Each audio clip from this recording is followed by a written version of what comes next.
On October 23, 2024, the video surveillance system at the Walmart supermarket on South Halsted Street in Chicago recorded a double murder. The crime was committed by a security guard who had been systematically humiliated for a long time and ended up witnessing his spouse's infidelity through surveillance cameras. The events leading up to the tragedy reveal the story of a man caught between lost ambitions and harsh reality. Grady Richardson woke up 10 minutes before his alarm went off. In the dim light of the bedroom, he could hear his wife breathing evenly beside him.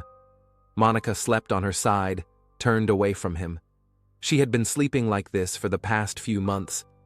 Grady lay motionless, staring at the ceiling, where a web of cracks resembled a branching network of roads leading nowhere. When the alarm finally rang, Monica woke up immediately, sat up in bed, and stretched.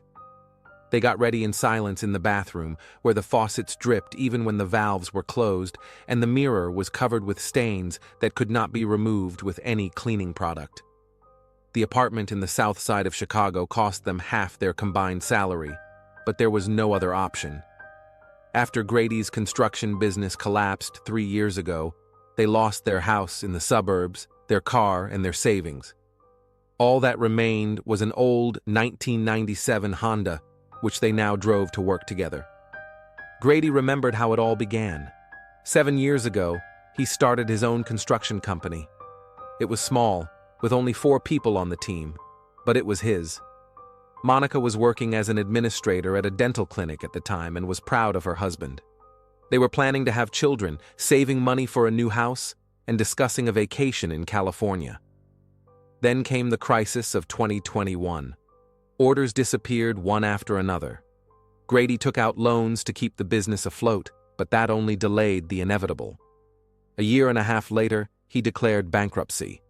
The debts remained. Now Grady worked as a security guard at Walmart on South Halsted Street.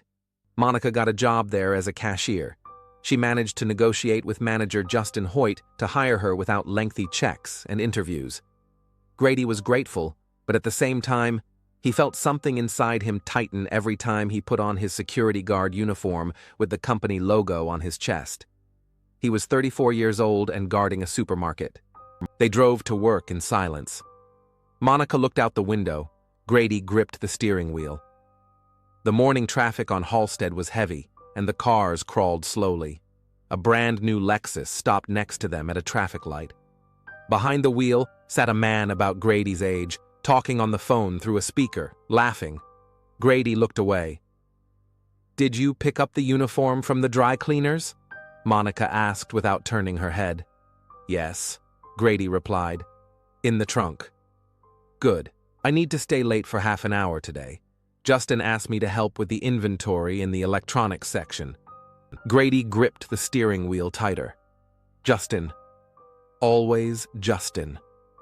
The store manager, 42 years old, broad-shouldered, with a confident gait and a loud voice. He was one of those people who knew how to take up space, to command it. Grady knew people like that. He used to try to be like that himself when he was in charge of a team. They parked in the employee parking lot behind the store. Walmart was a massive gray box with faded blue letters on the facade. It was surrounded by similar faceless buildings, an auto repair shop, a parts warehouse, an abandoned gas station. The area was gradually falling into disrepair, but the store remained open because there were people who lived there who needed cheap food and goods. Dominic Harrell met them at the service entrance. He was 36 years old and worked as a security guard alongside Grady. Dominic was the only person in this place whom Grady could call a friend. They met on his first day at work, and Dominic helped him settle in, explained the unspoken rules, and showed him how to fill out reports correctly. "Morning, Grady," Dominic said, nodding. "Monica." "Hi, Dom," Monica replied and went inside. Dominic watched her go, then turned his gaze to Grady. "How's it going, bro?" "Fine," Grady replied, even though that wasn't true. They went into the locker room and changed into their uniforms. The workday began at 8 in the morning. Grady checked his radio, flashlight, and made sure his service pistol was loaded and the safety was on. Weapons were only issued to senior security guards, and Grady had earned that right 6 months ago after an armed robbery at a neighboring store in the chain. He had undergone training and passed the exams. Dominic also carried a weapon. The first 2 hours of the shift passed quietly. Grady walked around the sales floor, checked the cameras in the surveillance room, and kept an eye on the entrances. At 10 o'clock, Justin Hoyt approached him. The manager was wearing a business shirt and black pants, with a tablet dangling from his belt. His face wore his usual half-smile, which never reached his eyes. "Richardson," Justin said, "I need to talk to you." Grady nodded. They moved away from the shoppers to the household chemical shelves. "You filled out the night shift report yesterday, right?" Justin asked, not looking at Grady, scrolling through something on his tablet. "Yes," Grady replied. "Everything was quiet, no incidents." "You didn't note the time of your last perimeter check," Justin said, finally looking up. "That's a protocol violation. Do you even understand what a protocol is, Richardson?" Grady felt his jaw muscles tense. Justin's voice was deliberately loud. Several shoppers turned to look. Out of the corner of his eye, Grady saw Monica freeze at the cash register, watching them. "I just forgot to write down the time," Grady said quietly. "The walk was at 2:25. I can fix it." "You can fix it?" Justin repeated with exaggerated surprise. "How generous of you. Listen, Richardson, I don't know how you worked at your previous jobs, but we have rules here. If you can't fill out the simplest report correctly, maybe you should think about whether this job is right for you at all." Grady was silent. He felt a hot wave of shame and anger rising inside him, but he kept himself under control. He needed this job. They both needed this job. "I'll fix the report," he repeated. "It won't happen again." "That's great," Justin said, patting Grady on the shoulder in a patronizing gesture. "Go to work, and try not to screw up again, okay?" Justin walked away toward the cash registers. Grady stood there, his fists clenched. He slowly unclenched his fingers and exhaled. Then he walked back to his post at the entrance. On the way, he saw shoppers looking away. They had heard. Everyone had heard. In the middle of the day, when the flow of shoppers had slowed down a bit, Grady found himself near the checkout area again. He was checking to see if the emergency exits were closed when he heard Monica laughing. He turned around and saw his wife behind checkout number 7. Justin was standing next to her, leaning his elbow on the edge of the conveyor belt. He was saying something, and Monica was laughing, her head thrown back. Justin leaned closer, said something else, and Monica playfully nudged him in the shoulder. Grady watched them for a few seconds. Then he turned away and went outside to the employee parking lot.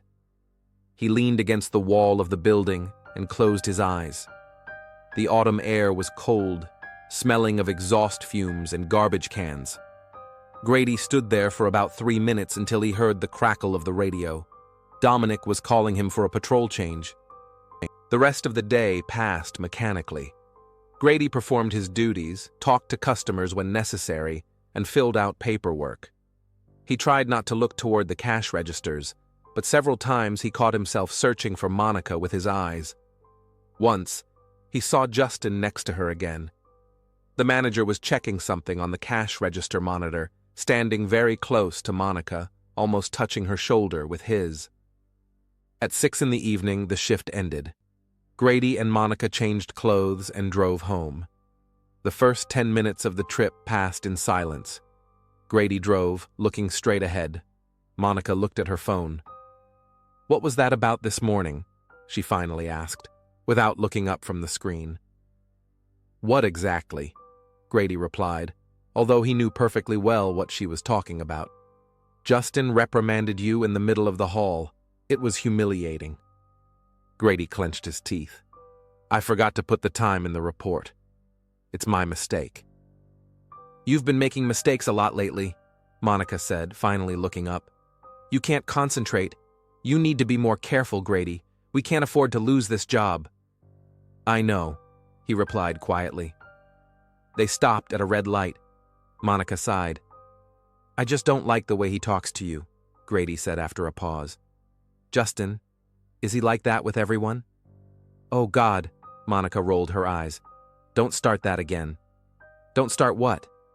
This topic. About Justin. He's my boss, Grady. He's the boss of all of us. He's just doing his job. He was at your register today, Grady said. You were laughing. Monica turned to him, irritation flashing in her eyes. So what? I'm not allowed to laugh at work? I'm not allowed to interact normally with my coworkers? Do you realize how that sounds? He's not just a coworker, Monica, Grady said, looking at the road. He's around you every day. He touches you. I see it. You're jealous. Monica crossed her arms over her chest. You're jealous and paranoid. Justin isn't hinting at anything. It's just your sick imagination. My fantasies? Grady finally looked at her.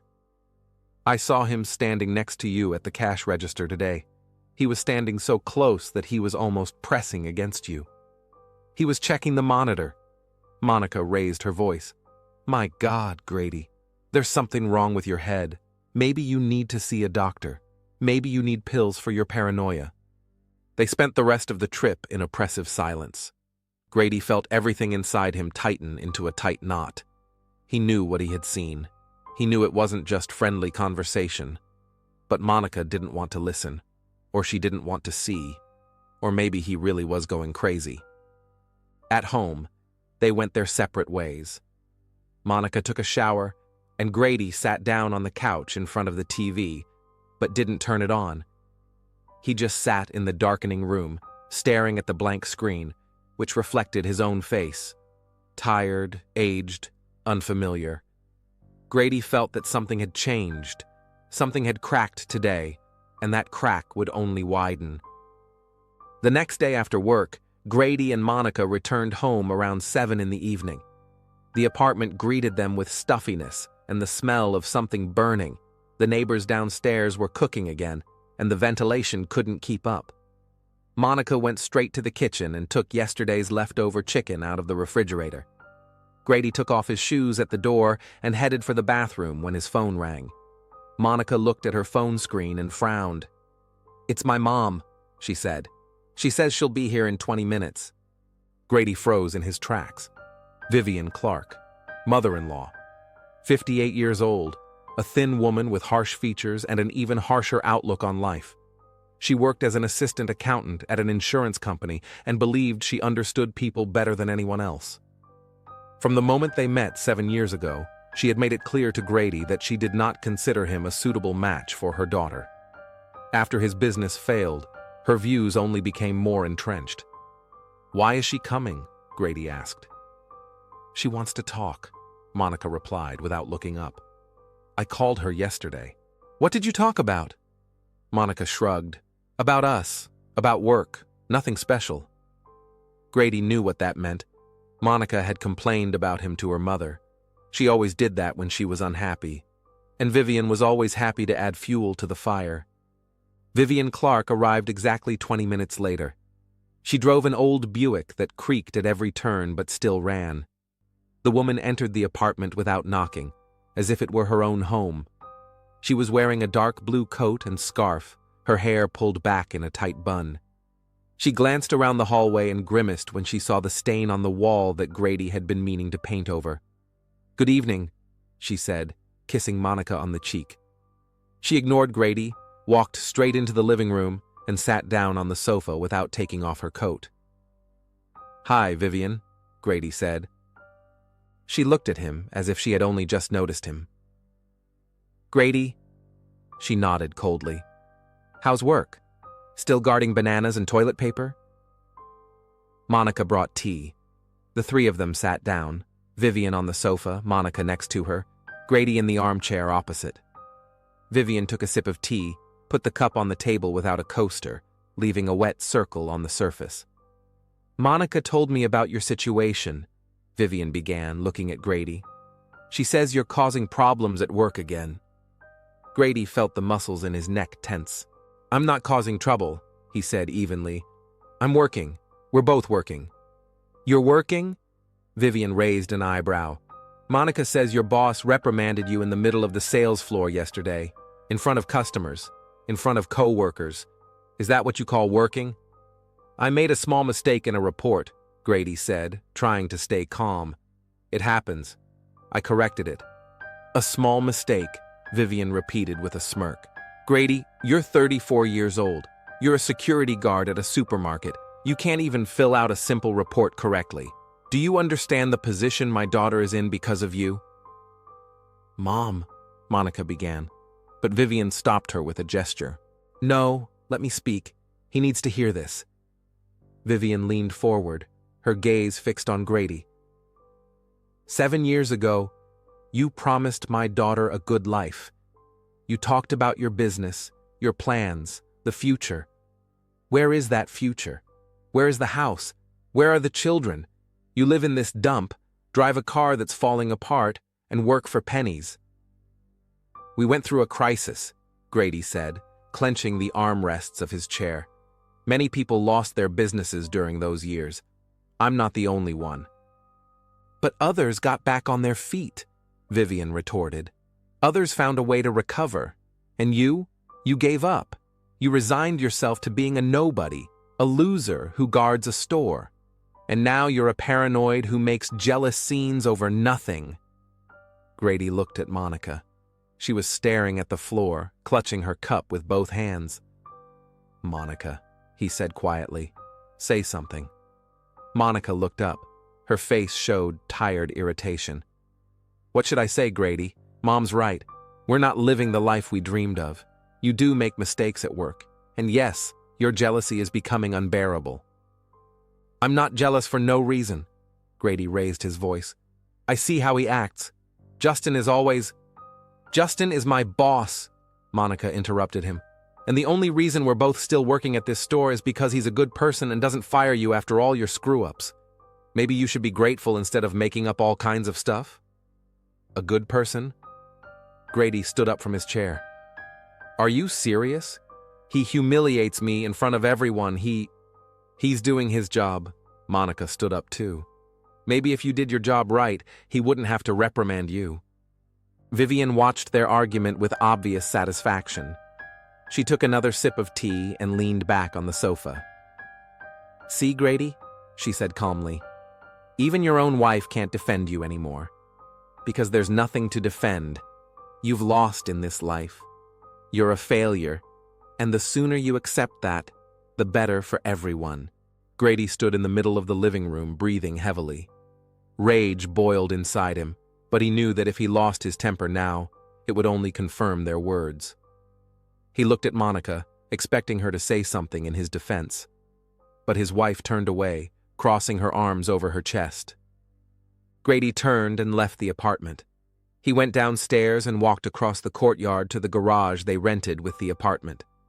The garage was a cramped, cold room that smelled of motor oil and dampness.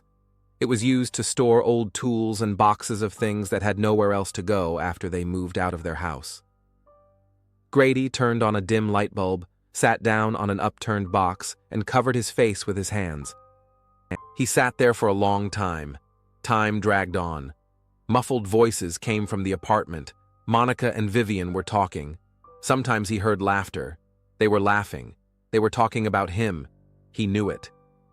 Grady clenched his fists, then unclenched them. He breathed slowly, counting his breaths. It was a technique he had once read about on the internet for coping with stress.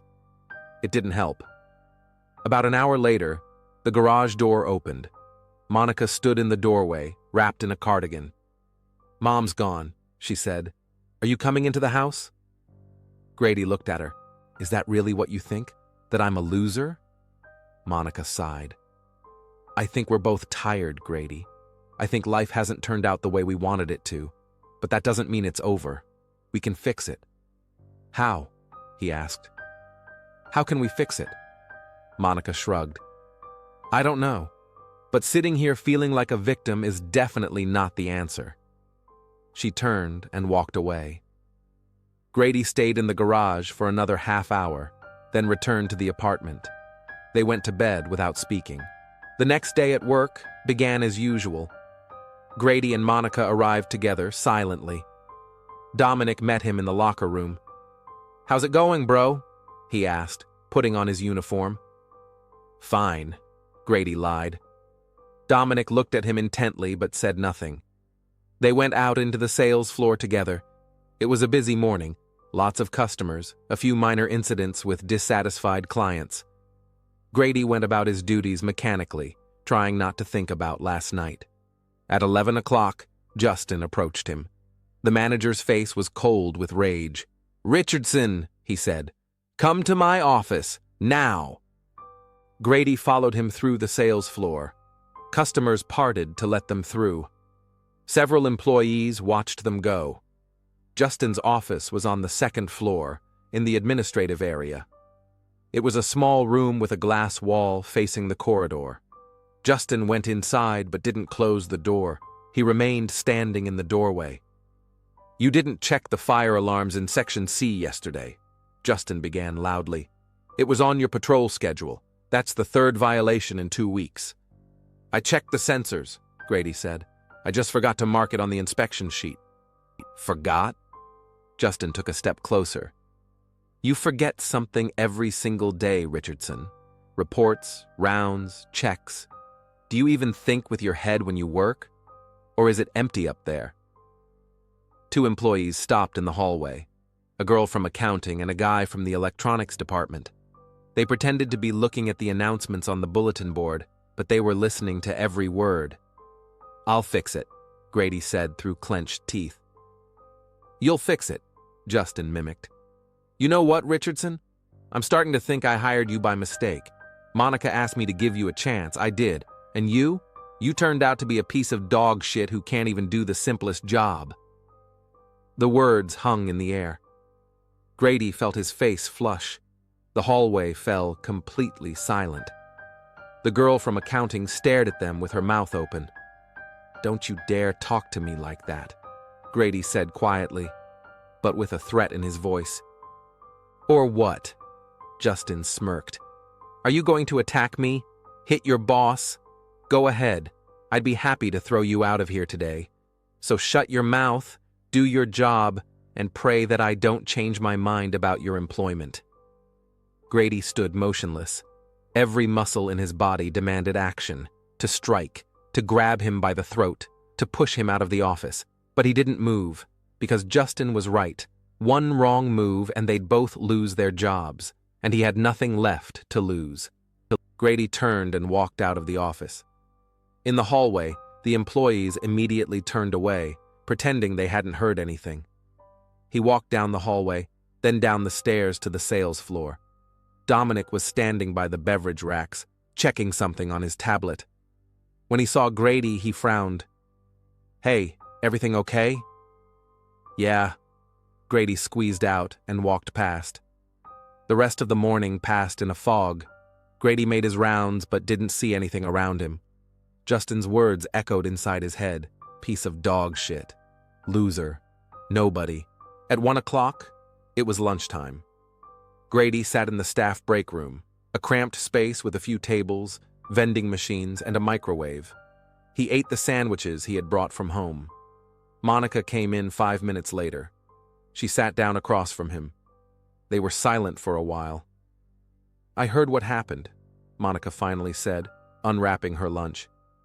Justin was angry. "He called me a piece of shit," Grady said, without looking up. Monica sighed. "You forgot to mark something on the schedule again. Grady, you need to be more careful. This is serious." "I know it's serious," Grady said, looking up. "But that doesn't give him the right to talk to me like trash." "He's the boss." Monica took a bite of her apple. "Bosses can be tough. It's part of the job." They finished eating in silence. Monica looked out the window, which overlooked the parking lot and the road. Cars drove by. People went about their business. It was a normal day in a normal city. "Sometimes I think we're stuck," Monica said quietly. "That this is our life now. This apartment, this job, these people, and nothing will change." Grady looked at her. For the first time in days, he heard not irritation in her voice, but fatigue. The same fatigue he felt himself. "What do you want?" he asked. I want things to be different, she replied, without taking her eyes off the window. I want a home, a normal life, maybe children someday. I want to not be afraid of every bill that comes in the mail. I want that too, Grady said. Monica turned to him. Then we have to keep going. We can't give up. Yes, it's hard now, but maybe in a year or two it will be better. Maybe you'll get a promotion, or I will. Maybe we'll find something else. The main thing is not to give up. There was hope in her words. Faint, barely noticeable, but it was there. Grady wanted to believe her. He wanted to think that things really could change for the better. Okay, he said. We'll keep going. Monica smiled faintly. It was the first smile she had given him in the last few days. They finished lunch and returned to their seats. The second half of the day was calmer. Fewer customers, less hustle and bustle. Grady was making his rounds of the sales floor when he saw them again. Justin was standing at checkout number 7, where Monica worked. He was holding some papers in his hands, showing something to his wife. Monica looked at the documents and nodded. Justin leaned closer, pointing to a line with his finger. His hand rested on the countertop, inches from Monica's hand. Then Justin said something that made Monica laugh. It was quiet, but Grady heard it. Justin smiled back, not the cold half-smile he usually wore, but a real, warm smile. He lingered at the register for another minute, then patted Monica on the shoulder and left. Grady stood between the shelves and watched. The familiar wave rose inside him again. Jealousy, anger, helplessness, all mixed together. He clenched his fists, then unclenched them. He counted to 10. He turned and walked to the other side of the sales floor, away from the cash registers, away from them. But even from a distance, he could still see their reflection in the store's security mirrors.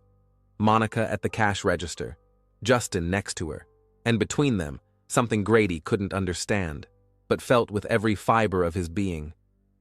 That evening, Grady and Monica returned home around 6:30. It had been a long and exhausting shift. Grady was silent the whole way, keeping his hands on the wheel and staring straight ahead. Monica was scrolling through something on her phone. There had been no conversation between them since their lunch break. Those moments of relative reconciliation had dissolved by the end of the day, when Grady had once again caught Justin's gaze on his wife. They went up to the apartment. Monica went straight to the bathroom, while Grady stayed in the hallway, taking off his shoes. The apartment was as cold and uncomfortable as ever. The wallpaper was peeling in the corners. The radiator under the window barely provided any heat, and an old chandelier with 3 light bulbs hung from the ceiling, one of which had long since burned out.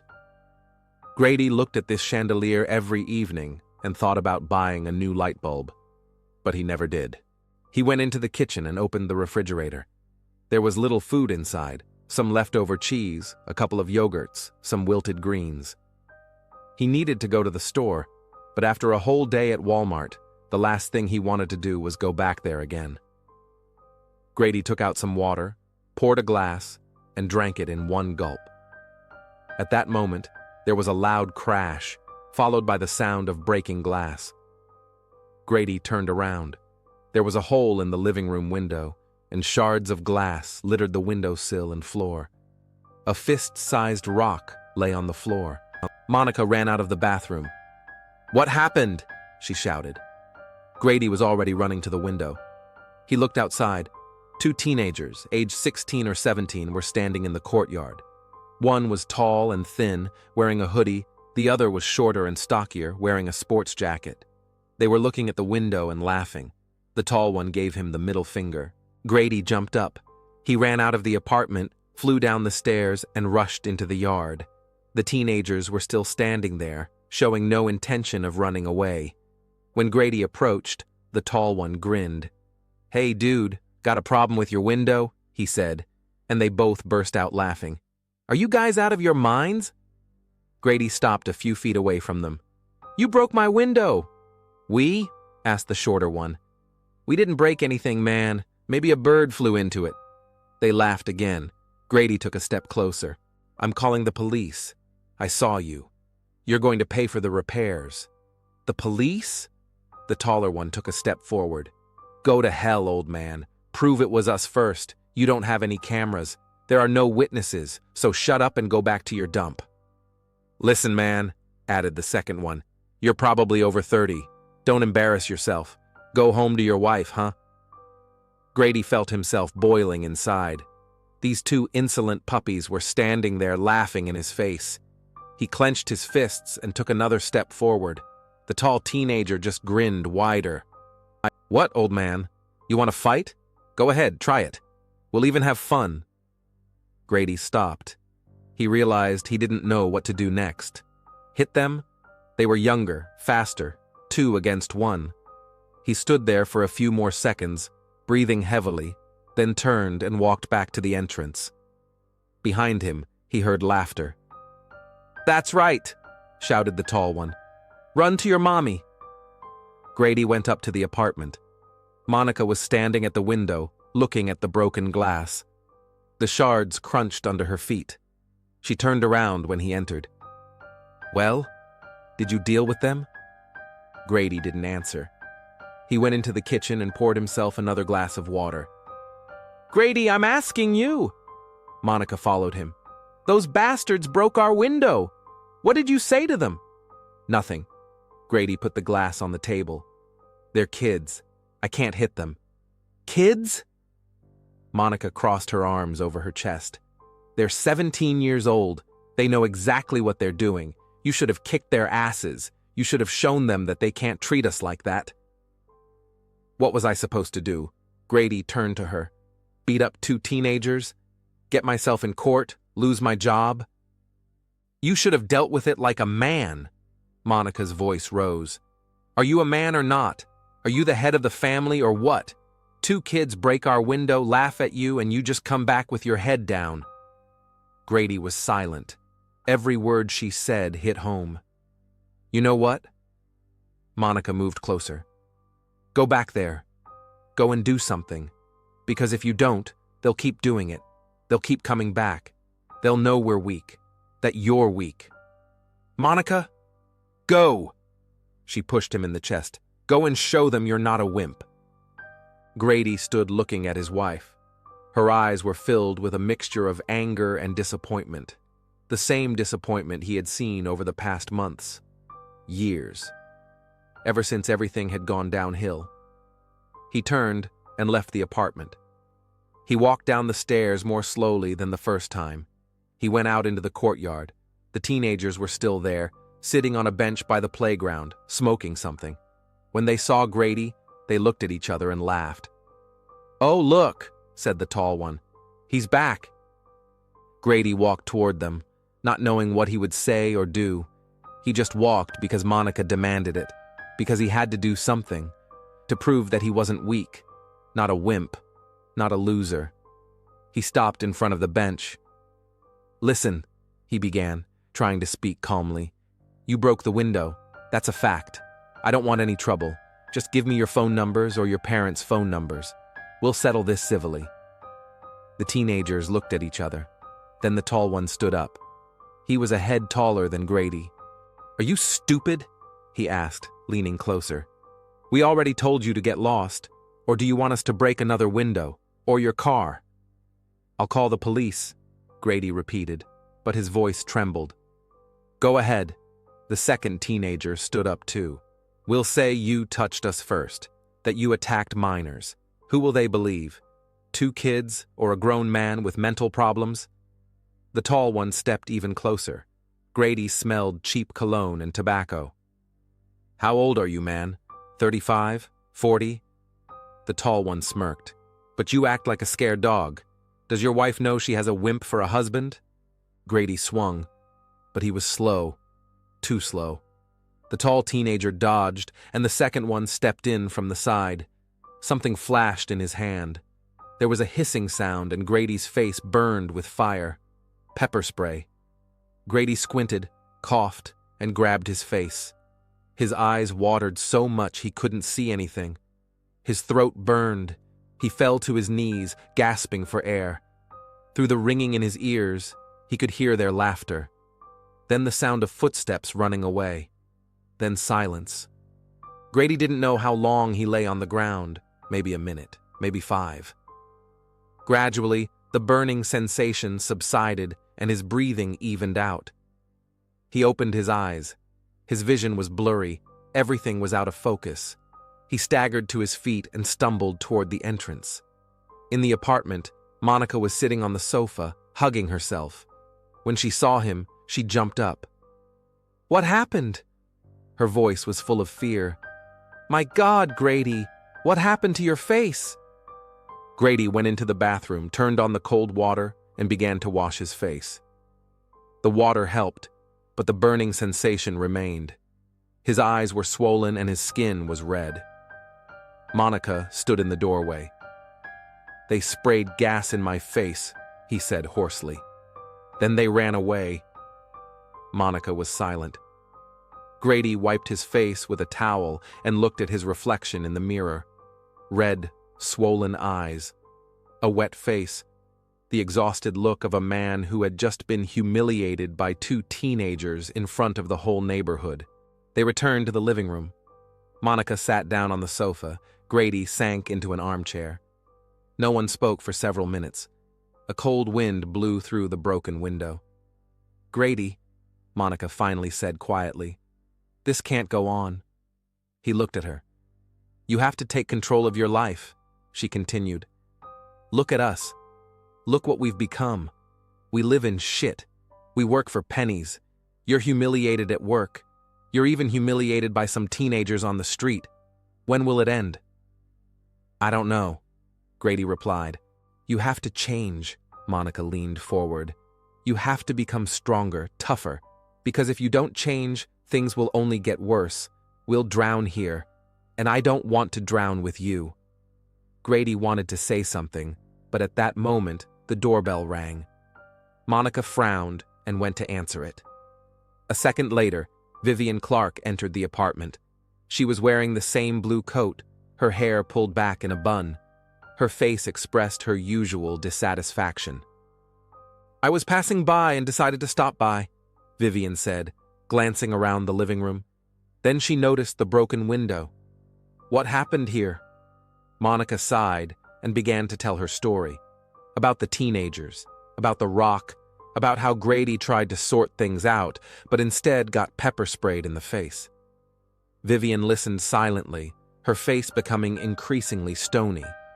When Monica finished, Vivian slowly turned to Grady. "So, 2 kids beat you," she said. 2 16-year-old boys. They sprayed you in the face and ran away, and you couldn't do anything about it." Grady was silent. "Do you know what that's called?" Vivian continued, moving closer. "It's called complete helplessness. You're a wimp, Grady. You're not a man. You're just a soft-bodied creature who can't protect himself or his family." "Mom," Monica began. "No," Vivian raised her hand. "Let him hear the truth. 7 years ago, I told you he wasn't right for you. I saw it right away, but you didn't listen.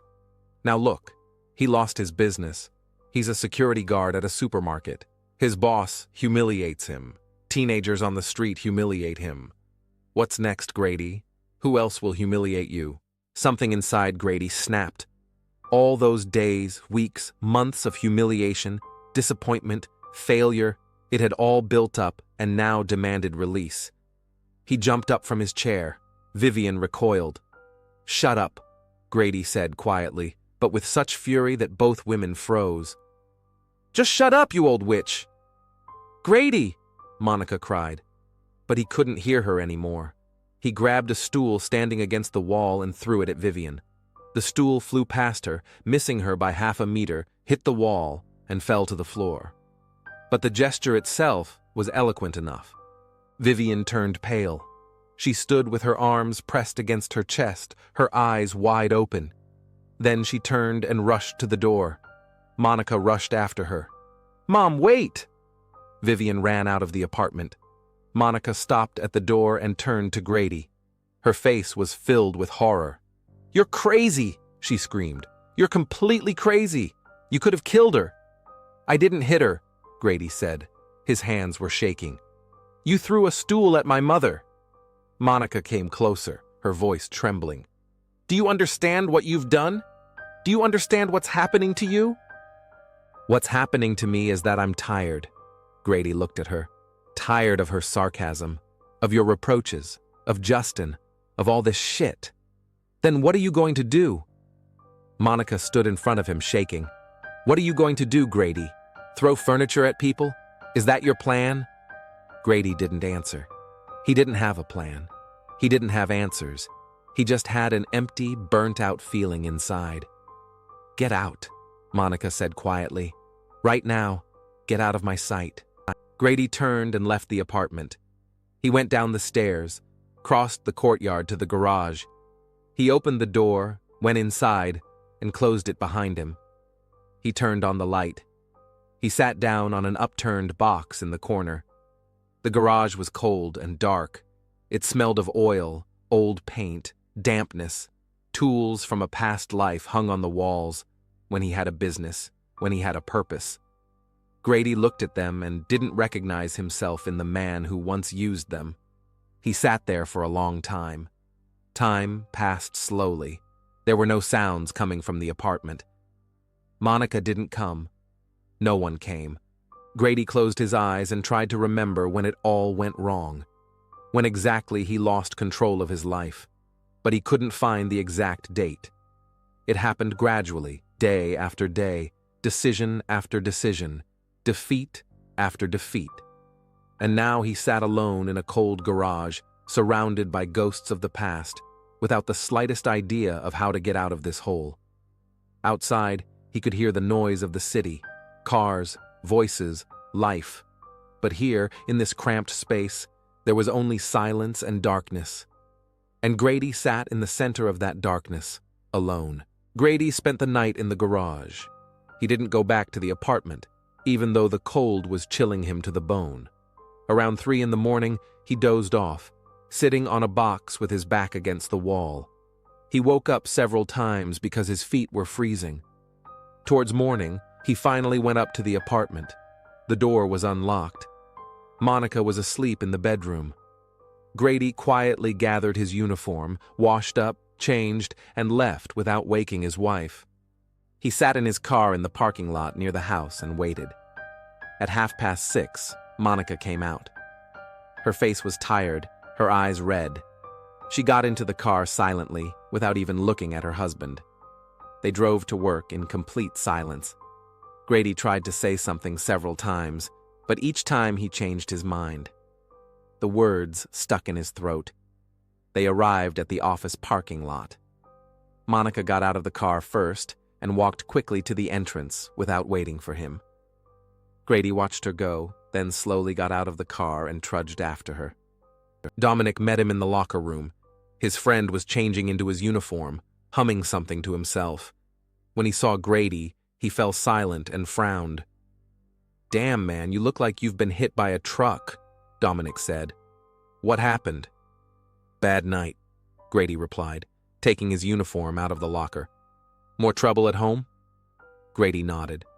Dominic sighed and patted his friend on the shoulder. "Hang in there, man. Everything will be fine. It just takes time." Grady wanted to believe those words, but he couldn't. Nothing was getting better. Everything was only getting worse, day after day, hour after hour. The workday began as usual. Grady checked the equipment, grabbed his radio, and went out to the sales floor. It was a busy morning, lots of customers, a few arguments at the cash registers, one suspicious character in the electronics section who had to be monitored via CCTV. Grady went about his duties mechanically, trying not to think about anything but work. At 10 o'clock, he was patrolling the far end of the sales floor, where the shelves with household goods were located. He was passing by the bedding section when he heard a familiar laugh. Monica's. Grady stopped. He turned around and saw them by the towel rack. Justin was standing very close to Monica, too close. His hand was on her waist, not just touching it, holding it. Justin's fingers were clenching the fabric of her blue cashier's uniform. They were talking about something. Monica was looking up at him, smiling. Justin leaned in even closer and whispered something in her ear. His other hand slid lower, resting on Monica's thigh. Something inside Grady exploded. Everything that had built up over the last few days, the humiliation, the anger, the helplessness, burst out in one hot wave. He didn't even think. He just ran. "Get your hands off her," he shouted, crossing the sales floor. Shoppers turned around. Several employees froze in their tracks. Justin and Monica broke their embrace. Grady reached them in seconds, grabbed Justin by the shoulder, and turned him toward him. "I said, take your filthy hands off her! Grady, what are you doing?" Monica recoiled. Justin pulled his shoulder out of Grady's grip. A smirk played on his face. "Richardson, what are you doing?" he said calmly. "Are you raising your hands to me?" "You were hugging my wife." Grady took a step forward. "You were touching her." "I was talking to an employee." Justin crossed his arms over his chest. "That's my job. Your job is to patrol the hall, not throw tantrums." "It wasn't just work, and you know it." Grady pushed Justin in the chest. Not hard, but enough to make him stagger. The manager's face changed instantly. The smirk disappeared, replaced by cold fury. Justin stepped forward and pushed Grady back, harder. Grady flew back half a meter, crashing into the back of a shelf. "You want to fight?" Justin growled. "Go ahead, try it." Grady lunged forward. They collided between the shelves. Grady tried to grab Justin by the collar of his shirt, but Justin knocked his hand away and punched him in the shoulder. Grady responded, his fist grazing Justin's face, barely touching his cheek. They grappled, trying to knock each other to the floor. A crowd gathered around them. The shoppers backed away but didn't leave. They watched and filmed on their phones. The employees shouted something but didn't intervene. Monica stood to the side, covering her mouth with her hand. Then Dominic stepped between them. He grabbed Grady by the shoulders and pulled him back. A second security guard, a young guy named Trevor, held Justin back. "Enough!" Dominic barked. "Both of you, stop immediately!" Grady struggled, trying to break free, but Dominic held him tight. "Let me go, Dom. Calm down first." Justin pulled himself out of Trevor's grip and straightened his shirt. The same cold smile appeared on his face, but his eyes burned with rage. "Richardson," he said loudly so everyone could hear, "you just attacked the manager in front of witnesses. Do you know what that means?" Grady was breathing heavily, but remained silent. "Let's go to my office," Justin continued. "We'll talk like men, if you have the balls." He turned and walked toward the stairs to the second floor. Grady pushed Dominic aside and followed him. They crossed the entire hall under the gaze of dozens of people. Grady heard whispers and felt eyes on him, but he didn't care. The only thing that mattered was the conversation that was about to take place. They went up to the second floor. Justin opened the door to his office and went inside. Grady followed him. Justin closed the door but didn't lock it. The glass wall faced the hallway. Anyone passing by could see them but not hear them. Justin walked around the desk, sat down in his chair, and leaned back. Grady remained standing by the door. "Speak," Justin said. "What did you want to tell me?" Grady clenched his fists. "Leave my wife alone," he said slowly. "Stop touching her. Stop flirting with her. She's married." Justin laughed, loudly, sincerely. "Are you serious?" He leaned forward. "You barged in here to tell me that? Richardson, do you even understand the position you're in?" "I understand that you're touching my wife." Grady stepped closer to the table. "And I demand that you stop." "Demand?" Justin stood up. "You demand? From me? You, a pathetic nobody I took on out of pity? You, a piece of shit who can't even fill out a simple report correctly? Don't you dare talk to me like that." "Or what?" Justin walked around the table and stood close to Grady. "Are you going to hit me? You already tried downstairs. It didn't work. You know why? Because you're weak, a loser, a failure in life." Grady felt his blood boiling inside. His hands trembled with the desire to grab Justin by the throat, but he held back. Barely, but he held back. "Your wife knows you're a loser," Justin continued quietly, leaning close to Grady's ear. "She knows you can't give her a normal life. Do you think she likes working as a cashier? Do you think she dreamed of this? No. But you drove her here. With your greed, your stupidity, your failure." "Shut up," Grady hissed. "And you know what's funny?" Justin took a step back, smiling. "She's grateful to me. I give her what you can't. Attention, respect, the feeling that she matters. And you? You only give her disappointment." "I said shut up." "As for your demands," Justin returned to the table and sat down. "Here's what I'll tell you. If you raise your hand to me again, I'll throw you out of here on the spot. No severance pay, no references. And I'll fire Monica too. For solidarity with her aggressive husband, you'll both end up on the street, and finding a job with a record like that will be very difficult." Grady stood motionless. Every word Justin said hit home, and he knew it. He knew he was powerless, that the only way out was to swallow his pride and keep working, because the alternative was poverty, debt, total ruin. "Do you understand me, Richardson?" Justin asked. Grady remained silent. "I asked if you understand me." "Yes," Grady squeezed out. "Good," Justin said, picking up some papers from the desk and beginning to look through them. "Then get out of my office, and pray that I don't change my mind about firing you and Monica." Grady left the office. The hallway was silent. He slowly walked toward the stairs. Behind him, Justin's voice rang out, loud enough for everyone to hear. "And one more thing, Richardson. Your next mistake will be your last, so try not to screw up at work, if that's even possible for a piece of shit like you." Grady gripped the stair railing. He stopped, closed his eyes and counted to 10. Then he began to descend. Monica was waiting for him at the bottom. She stood at the foot of the stairs with her arms crossed over her chest. Her face was pale, her lips pressed into a thin line. "I need to talk to you," she said quietly. "Let's go." They went into the staff lounge. No one else was there. Monica closed the door and turned to Grady. "What was that, Grady? What was that all about?" "He was hugging you," Grady replied. "He had his hand on your thigh." "So what?" Monica raised her voice. "Even if that's true, does that give you the right to start a fight in the middle of the sales floor? In front of customers? In front of everyone?" "I was protecting my wife."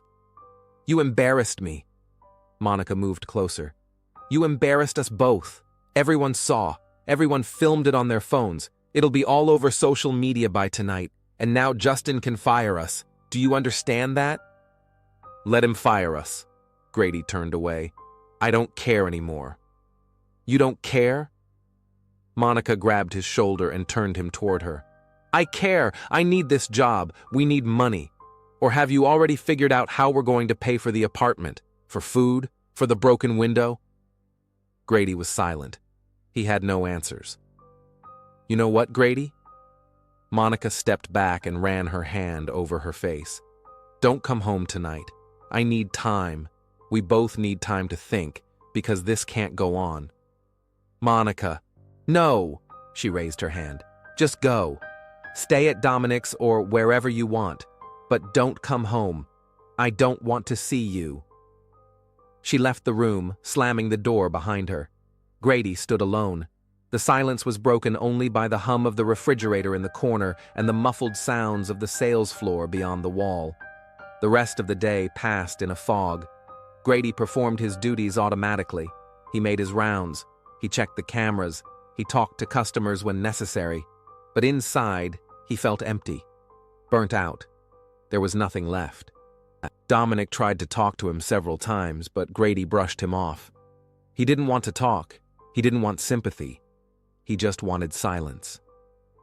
At 6 in the evening, his shift ended. Grady changed his clothes and went out to the parking lot. Monica had already left. Her colleague from the neighboring checkout had picked her up. Grady got into his car but didn't start the engine. He sat there, staring at the windshield. 10 minutes later, there was a knock on his window. It was Dominic. Bro, do you have somewhere to go? He asked. Grady shook his head. Then let's go to my place. Dominic opened the car door. You can sleep on the couch. We'll talk properly. Grady wanted to refuse, but realized he really had nowhere else to go. He nodded. They drove in 2 cars to Dominic's house. He lived in a small apartment on the north side of town, a 1-bedroom studio with a kitchen living room and a tiny bathroom. But it was clean and warm. Dominic took some beer out of the refrigerator and handed a can to Grady. They sat down on the sofa. Tell me what's going on, Dominic said. And Grady told him. Everything. About the business collapse, about the debts, about how he and Monica ended up at Walmart, about Justin and his humiliations, about flirting with his wife, about Monica's mother, about teenagers, about how everything was slowly falling apart. Dominic listened silently, taking occasional sips of beer. When Grady finished, his friend was silent for a long time, staring at the wall. Damn, brother, he finally said. You're in deep shit. I know. Grady leaned back on the sofa. But you know what? Dominic turned to him. You're not alone. There are millions like us. Guys who tried but didn't make it. Who don't work where they wanted to. Who don't live the way they dreamed. But we keep going. You know? We get up every morning and keep going. What if I can't go on anymore? Grady asked quietly. Then what? Give up? Dominic shook his head. That's not an option, man. That's never an option. They sat in silence. It was getting dark outside. The city lights came on. Somewhere below, someone turned on loud music. Just another evening on an ordinary day. Spend the night here, Dominic said. Everything will look different in the morning. It always does. The morning is a new chance. Grady nodded, though he didn't believe those words. He didn't believe that anything would change in the morning, because every morning in recent years had been the same, and tomorrow would be no exception. Dominic got a blanket and a pillow and made Grady comfortable on the sofa. Then he went into the bedroom. Grady lay in the dark, staring at the ceiling. He thought about Monica, about Justin, about what would happen next. There were no answers. There was only darkness and silence, and the feeling that he was standing on the edge of a precipice, with the ground slowly crumbling beneath his feet. Grady woke up to the sound of the alarm on Dominic's phone. It was still dark outside. He lay on the sofa for a few seconds, trying to figure out where he was. Then he remembered. Dominic's apartment. He wasn't home. Monica didn't want to see him. They got ready quickly. Dominic made coffee, and they drank it standing at the kitchen counter. Then they drove to work in 2 cars. On the way, Grady wondered if he would see Monica today, what he would say to her, what she would say to him. They arrived at the parking lot at the same time. They got out of their cars. It was cold, and a piercing wind was blowing. The sky was covered with gray clouds. Grady looked at the store entrance and felt a heaviness in his chest. He didn't want to go in there. He didn't want to see those walls, those shelves, those faces. But he had no choice. They went inside and changed into their uniforms. There were several other employees in the locker room. Everyone was looking at Grady sideways, whispering. The news of yesterday's fight had spread throughout the store. Grady ignored the stares, checked his equipment, and picked up his radio and service pistol. The shift started at 8 in the morning. Grady and Dominic were supposed to spend the first 2 hours in the security room, watching the CCTV monitors. The security room was located in the far corner of the first floor, behind the staff rooms. It was a cramped, windowless room filled with monitors and equipment. 12 screens showed different areas of the store: entrances, sales floor, warehouses, parking lot. Recordings were made around the clock, stored for a month, then deleted. Grady sat down in a chair in front of the monitors. Dominic settled down next to him and took out a thermos of coffee. "Want some?" he offered. Grady shook his head. He looked at the screens. One showed cash register number 7, Monica's place. But she wasn't there. The cashier's shift started at 9. They sat in silence for 20 minutes. Dominic scrolled through something on his phone, while Grady switched between cameras, checking different areas. Everything was quiet. A few shoppers wandered around the hall, and employees stocked shelves. Then Grady pressed a button on the remote. Screen number 8 flashed and switched to another camera. It showed an image of a utility room at the back of the store. Grady knew this place. It was where boxes of goods, household chemicals, and cleaning supplies were stored. Usually, no one was there at this time of day. But now, there were people there. Grady froze. On the screen, he saw Justin and Monica. They were standing against the far wall, between the shelves of boxes. Justin had his arm around Monica's waist. She was looking up at him. They were talking about something. Then Justin leaned down and kissed her. Grady stopped breathing. He stared at the screen, unable to look away. Monica didn't push Justin away. She didn't pull away. She kissed him back. She wrapped her arms around his neck. Their bodies pressed against each other. Justin ran his hand down Monica's back, lower. She tilted her head back, and he kissed her neck. His hands unbuttoned her uniform. She pulled his shirt off. "Grady?" Dominic's voice came from somewhere far away. "Hey bro, what's up?" Grady didn't answer. He stared at the screen where his wife was undressing with his boss. They kissed eagerly, hastily, and suddenly it dawned on Grady. Justin knew where the cameras were. He had worked here for many years and knew every corner of the store.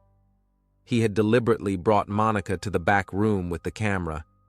He knew that Grady was on duty in the security room today. He knew that sooner or later he would see the recording. It was revenge for yesterday's fight, for the demands, for trying to resist. Justin wanted Grady to see it. He wanted to trample him into the dirt once and for all, to show that he had taken the last thing he had. Something inside Grady broke. It didn't explode.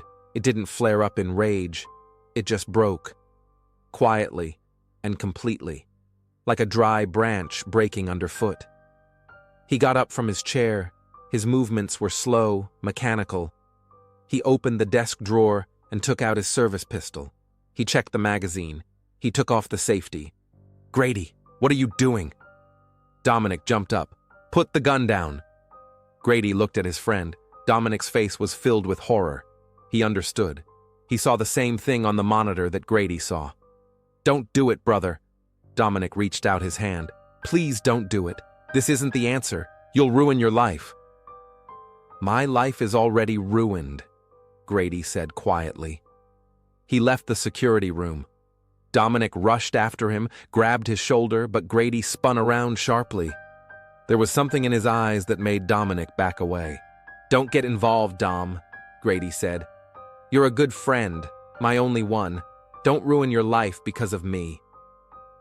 Grady walked through the service area, past the storage rooms, past the break room, past the administration offices. Employees who saw him coming stepped aside when they saw his face, when they saw the gun in his hand. Someone shouted something. Someone ran to find security. But it was too late. Grady reached the door to the utility room. It wasn't locked. He pushed it open and went inside. Justin and Monica were by the far wall. Hearing footsteps, they turned around. Monica screamed. She covered herself with her hands and backed away. Her face turned pale. "Grady!" she gasped. "What are you—" "It's not what you think." Justin fastened his belt and stood up straight. There was no fear on his face, only a cold smile. "Ah, Richardson," he said calmly. "Finally. I thought you weren't coming." "Grady, listen to me." Monica took a step forward, pulling her uniform over her shoulders. "We can talk this out. We can talk. Please put the gun down." Grady looked at her. At the woman he had lived with for 7 years. The woman he loved. The woman for whom he had tried to fix everything, to make everything right. The woman who now stood half naked in front of another man and asked him to give her a chance to explain. "Explain?" he said quietly. "What do you want to explain, Monica?" It was..." She faltered, tears streaming down her cheeks. I didn't mean to. It just happened. I was weak. Grady, please, we can fix this. Fix it, Grady repeated. How did you fix my dignity? How did you fix our life? I tried, Monica sobbed. I tried to be there for you, but you turned into a shadow, a pathetic shadow of the man I knew. You know what, Richardson? Justin interrupted, stepping forward. She's right. You're pathetic. Look at yourself. You came here with a gun, thinking it would solve your problems. You think that makes you a man? He laughed, loudly, sincerely. You can't even do anything now, because you're a coward, a loser, a nobody. Your wife figured that out before you did. She came to me because I give her what you can't. I'm a real man. And you're just... Grady fired. The first bullet hit Justin in the chest. He stumbled mid-sentence, backed away, and grabbed his wound. His face showed surprise. He fell to his knees, then onto his side. Blood spread across the concrete floor. Monica screamed. A long, piercing scream. She rushed for the exit, but Grady blocked her way. He turned her toward him. Grady, no! She cried, struggling in his arms. Please, I'm your wife. We can do anything. Grady fired again. The bullet entered Monica's chest, just to the left of her heart. She froze, staring at him with wide eyes. Her lips moved, but no sound came out. Then her legs buckled. She collapsed to the floor next to Justin. Grady stood over them. The gun was still in his hand, but his arm had dropped. He looked at the bodies, at the blood, at the frozen faces, and he felt nothing. No rage, no relief, nothing. Just emptiness. Somewhere in the distance, people were screaming. People were running. Someone was calling the police. But Grady didn't move. He stood in the middle of the back room, surrounded by boxes and corpses, staring into nothingness. 7 minutes later, the police arrived. Officers stormed into the store with their weapons at the ready. The customers had already been evacuated. Only the employees remained. Dominic met the police at the entrance and led them to the back room. Grady didn't resist. He stood up when ordered to. He allowed himself to be handcuffed. He remained silent when his rights were read to him. He walked calmly when led to the car. A crowd had gathered at the store exit. Some people were filming with their phones. Some were crying. Dominic stood at the service entrance and watched as his friend was put into the police car. Grady turned around at the last moment and looked at him. Their eyes met. Then the car drove Grady away. The investigation took several months. Grady did not deny what he had done. He confessed everything during the first interrogation. He talked about the camera, about what he saw on the monitor, about years of humiliation, about lost dignity, about not seeing any other way out. The defense tried to prove that it was a crime of passion, a temporary state of insanity under the influence of emotional stress.